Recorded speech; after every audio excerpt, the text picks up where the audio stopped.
The Black Cat by Edgar Allan Poe. For the most wild, yet most homely narrative which I am about to pen, I neither expect nor solicit belief. Mad indeed would I be to expect it, in a case where my very senses reject their own evidence. Yet mad am I not, and very surely do I not dream. But tomorrow I die, and today I would unburthen my soul. My immediate purpose is to place before the world, plainly, succinctly, and without comment, a series of mere household events. In their consequences, these events have terrified, have tortured, have destroyed me, yet I will not attempt to expound them. To me, they have presented little but horror. To many they will seem less terrible than barroques.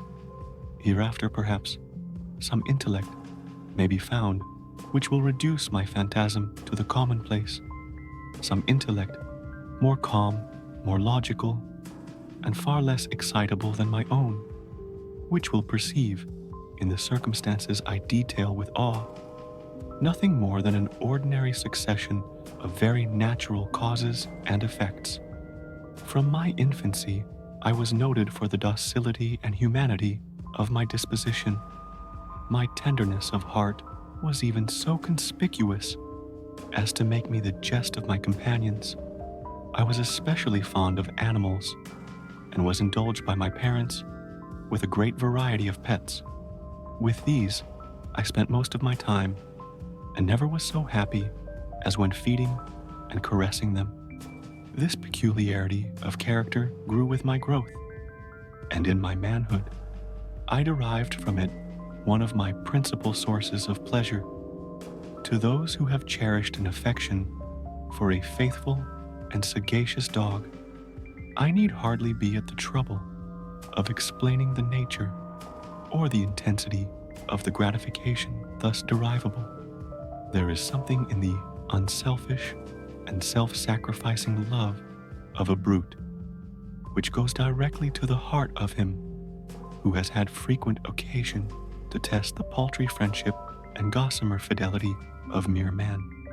I married early and was happy to find in my wife a disposition not uncongenial with my own. Observing my partiality for domestic pets, she lost no opportunity of procuring those of the most agreeable kind. We had birds, goldfish, a fine dog, rabbits, a small monkey, and a cat. This latter was a remarkably large and beautiful animal, entirely black and sagacious to an astonishing degree. In speaking of his intelligence, my wife, who at heart was not a little tinctured with superstition, made frequent allusion to the ancient popular notion, which regarded all black cats as witches in disguise. Not that she was ever serious upon this point, and I mention the matter at all for no better reason than that it happens just now to be remembered. Pluto, this was the cat's name, was my favorite pet and playmate. I alone fed him, and he attended me wherever I went about the house. It was even with difficulty that I could prevent him from following me through the streets. Our friendship lasted, in this manner, for several years, during which my general temperament and character, through the instrumentality of the fiend intemperance, had, I blush to confess it, experienced a radical alteration for the worse. I grew, day by day, more moody, more irritable, more regardless of the feelings of others.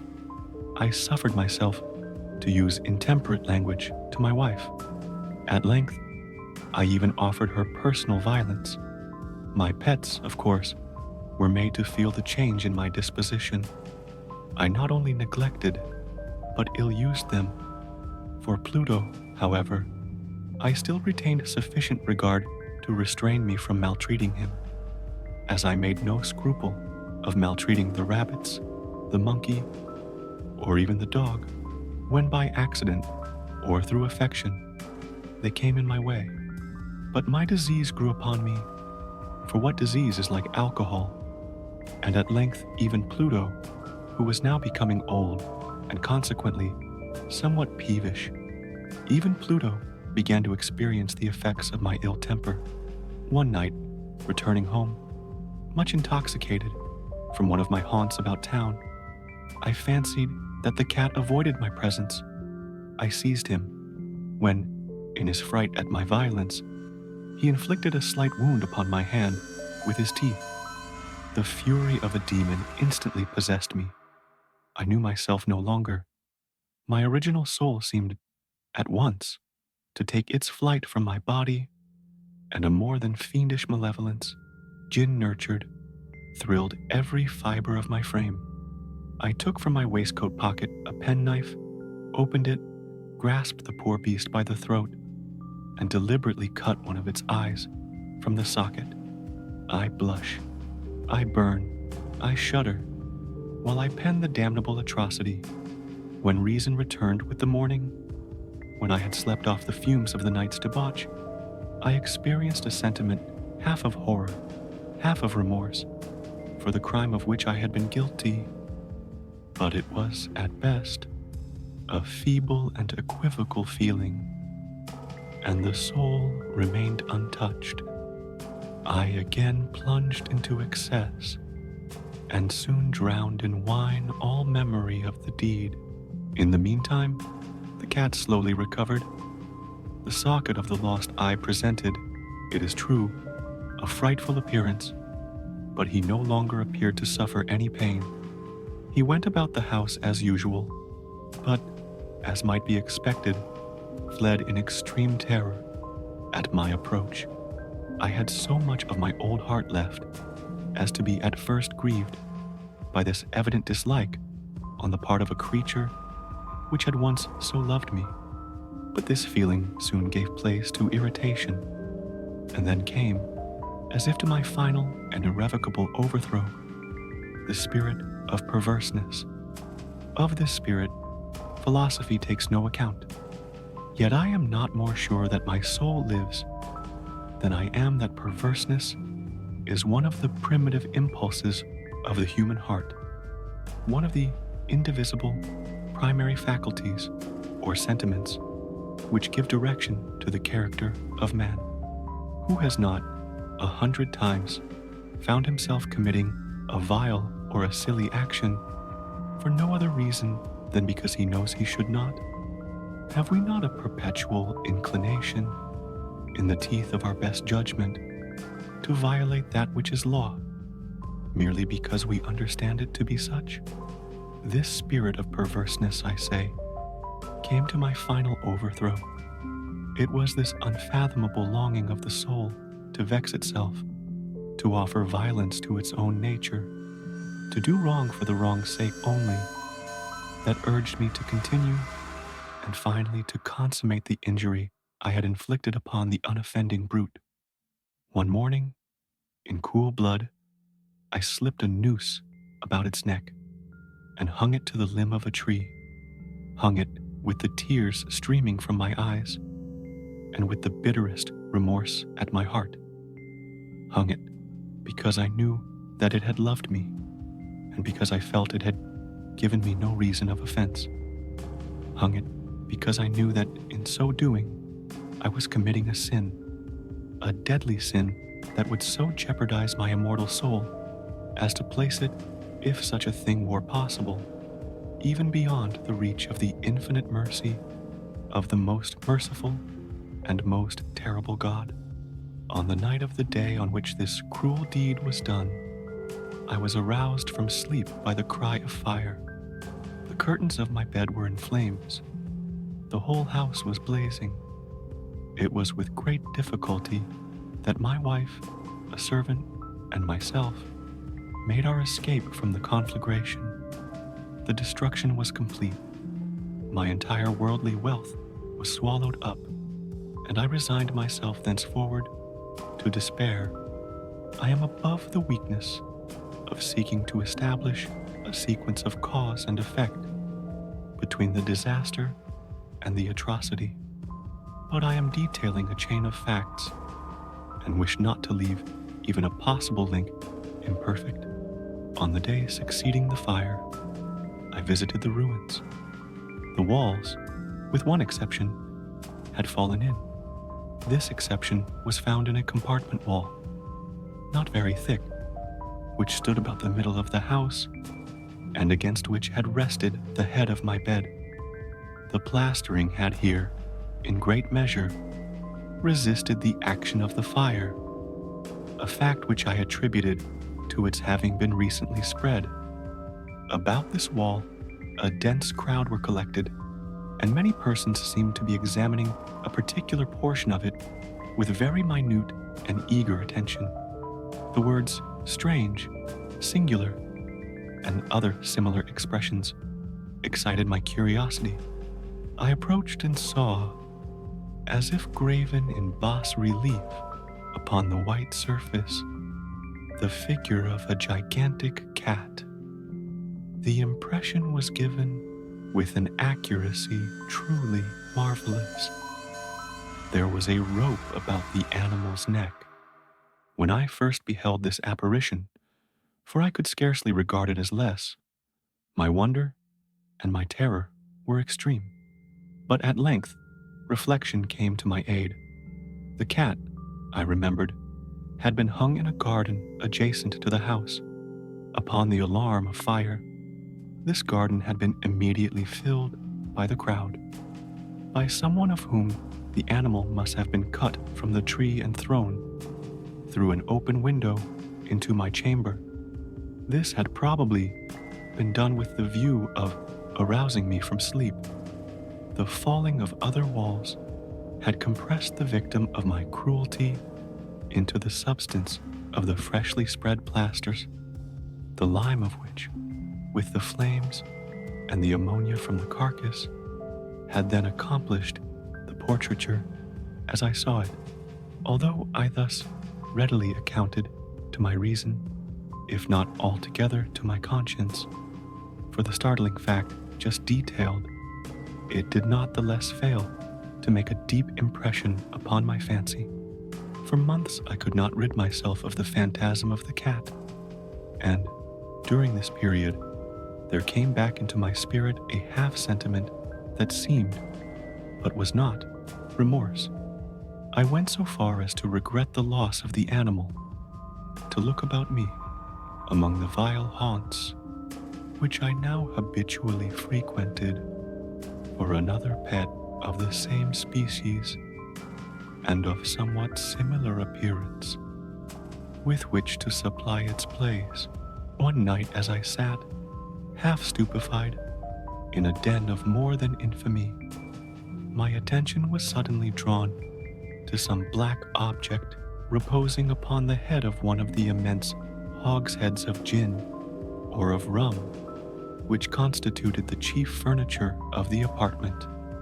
I had been looking steadily at the top of this hogshead for some minutes, and what now caused me surprise was the fact that I had not sooner perceived the object thereupon. I approached it and touched it with my hand. It was a black cat, a very large one, fully as large as Pluto, and closely resembling him in every respect but one. Pluto had not a white hair upon any portion of his body, but this cat had a large, although indefinite splotch of white, covering nearly the whole region of the breast. Upon my touching him, he immediately arose, purred loudly, rubbed against my hand, and appeared delighted with my notice. This, then, was the very creature of which I was in search. I at once offered to purchase it of the landlord, but this person made no claim to it, knew nothing of it, had never seen it before. I continued my caresses, and when I prepared to go home, the animal evinced a disposition to accompany me. I permitted it to do so, occasionally stooping and patting it as I proceeded. When it reached the house, it domesticated itself at once, and became immediately a great favorite with my wife. For my own part, I soon found a dislike to it arising within me. This was just the reverse of what I had anticipated, but I know not how or why it was. Its evident fondness for myself rather disgusted and annoyed. By slow degrees, these feelings of disgust and annoyance rose into the bitterness of hatred. I avoided the creature.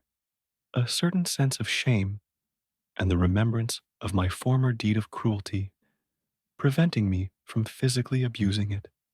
I did not for some weeks strike or otherwise violently ill use it, but gradually, very gradually, I came to look upon it with unutterable loathing and to flee silently from its odious presence as from the breath of a pestilence. What added, no doubt, to my hatred of the beast was the discovery, on the morning after I brought it home, that, like Pluto, it also had been deprived of one of its eyes. This circumstance, however, only endeared it to my wife, who, as I have already said, possessed, in a high degree, that humanity of feeling which had once been my distinguishing trait and the source of many of my simplest and purest pleasures. With my aversion to this cat, however, its partiality for myself seemed to increase. It followed my footsteps with a pertinacity which it would be difficult to make the reader comprehend. Whenever I sat, it would crouch beneath my chair or spring upon my knees, covering me with its loathsome caresses. If I arose to walk, it would get between my feet and thus nearly throw me down, or fastening its long and sharp claws in my dress, clamber in this manner to my breast. At such times, although I longed to destroy it with a blow, I was yet withheld from so doing, partly by a memory of my former crime, but chiefly, let me confess it at once, by absolute dread of the beast. This dread was not exactly a dread of physical evil, and yet I should be at a loss how otherwise to define it. I am almost ashamed to own, yes, even in this felon's cell, I am almost ashamed to own, that the terror and horror with which the animal inspired me had been heightened by one of the merest chimeras it would be possible to conceive. My wife had called my attention, more than once, to the character of the mark of white hair, of which I have spoken, and which constituted the sole visible difference between the strange beast and the one I had destroyed. The reader will remember that this mark, although large, had been originally very indefinite, but by slow degrees nearly imperceptible, and which for a long time my reason struggled to reject as fanciful, it had, at length, assumed a rigorous distinctness of outline. It was now the representation of an object that I shudder to name, and for this, above all, I loathed and dreaded, and would have rid myself of the monster had I dared. It was now, I say, the image of a hideous, of a ghastly thing, of the gallows. Oh, mournful and terrible engine of horror and of crime, of agony and of death. And now was I indeed wretched beyond the wretchedness of mere humanity, and a brute beast whose fellow I had contemptuously destroyed, a brute beast to work out for me a man, fashioned in the image of the high God. So much of insufferable woe. Alas, neither by day nor by night knew I the blessing of rest any more. During the former, the creature left me no moment alone, and in the latter, I started hourly from dreams of unutterable fear to find the hot breath of the thing upon my face, and its vast weight, an incarnate nightmare that I had no power to shake off, incumbent eternally upon my heart. Beneath the pressure of torments such as these, the feeble remnant of the good within me succumbed. Evil thoughts became my sole intimates. the darkest and most evil of thoughts. The moodiness of my usual temper increased to hatred of all things and of all mankind, while from the sudden, frequent, and ungovernable outbursts of a fury to which I now blindly abandoned myself, my uncomplaining wife, alas, was the most usual and the most patient of sufferers. One day, she accompanied me upon some household errand into the cellar of the old building which our poverty compelled us to inhabit. The cat followed me down the steep stairs, and nearly throwing me headlong, exasperated me to madness. Uplifting an axe, and forgetting, in my wrath, the childish dread which had hitherto stayed my hand, I aimed a blow at the animal, which, of course, would have proved instantly fatal had it descended as I wished. But this blow was arrested by the hand of my wife, goaded by the interference into a rage more than demoniacal. I withdrew my arm from her grasp and buried the axe in her brain. She fell dead upon the spot, without a groan. This hideous murder accomplished, I set myself forthwith, and with entire deliberation, to the task of concealing the body. I knew that I could not remove it from the house, either by day or by night, without the risk of being observed by the neighbors. Many projects entered my mind. At one period, I thought of cutting the corpse into minute fragments and destroying them by fire. At another, I resolved to dig a grave for it in the floor of the cellar. Again, I deliberated about casting it in the well in the yard, about packing it in a box, as if merchandise, with the usual arrangements, and so getting a porter to take it from the house. Finally, I hit upon what I considered a far better expedient than either of these. I determined to wall it up in the cellar, as the monks of the Middle Ages are recorded to have walled up their victims for a purpose such as this. The cellar was well adapted. Its walls were loosely constructed and had lately been plastered throughout with a rough plaster, which the dampness of the atmosphere had prevented from hardening. Moreover, in one of the walls was a projection caused by a false chimney or fireplace that had been filled up and made to resemble the red of the cellar.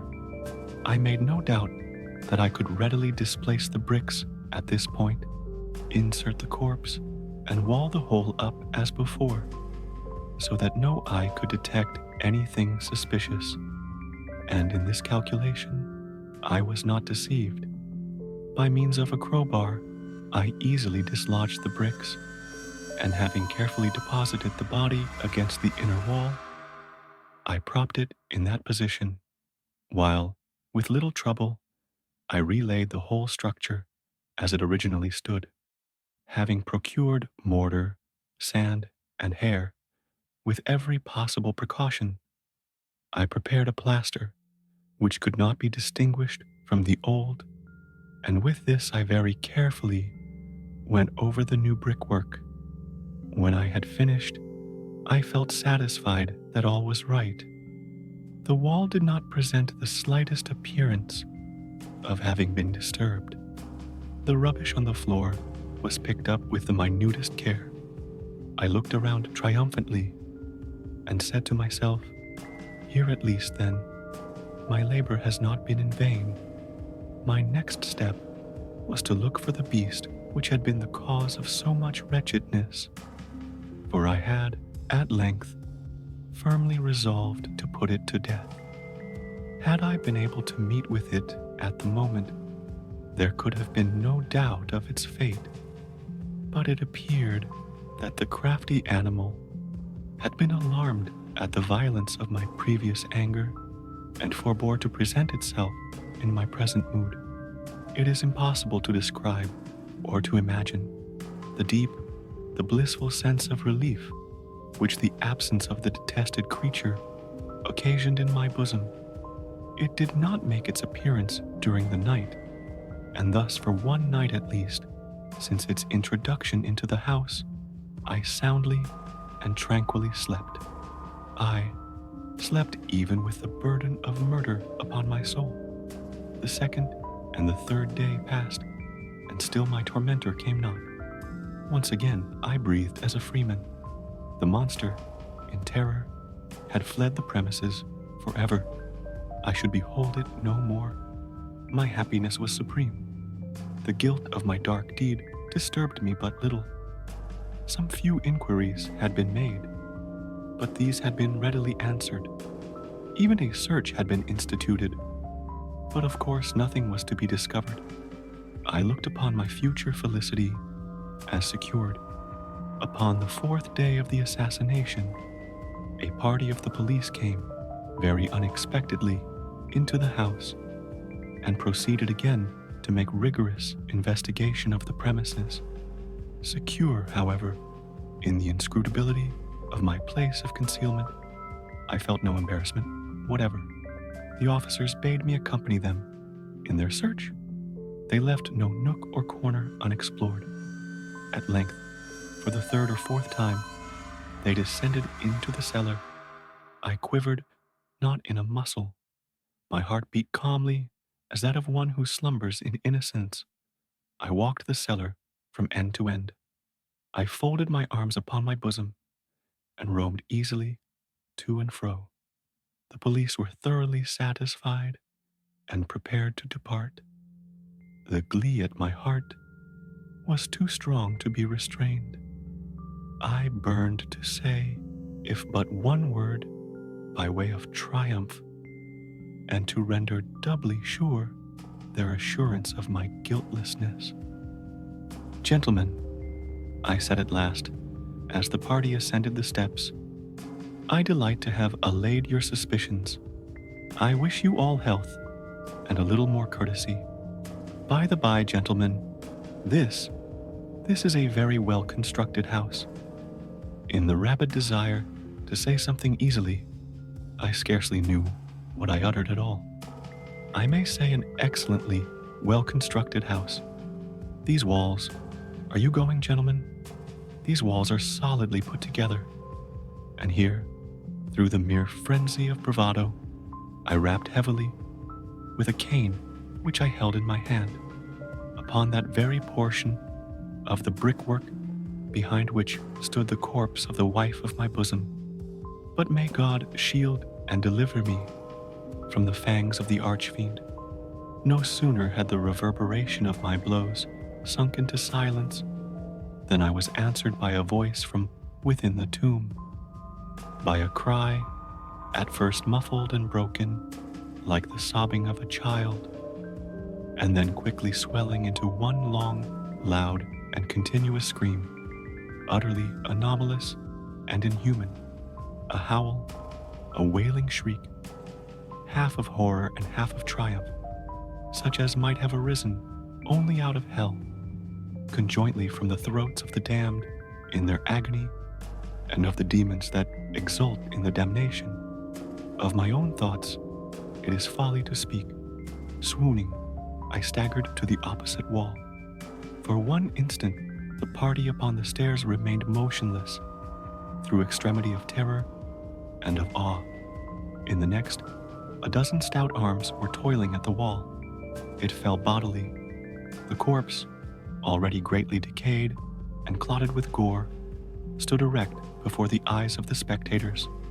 Upon its head, with red extended mouth and solitary eye of fire, sat the hideous beast whose craft had seduced me into murder, and whose informing voice had consigned me to the hangman. I had walled the monster up within the tomb.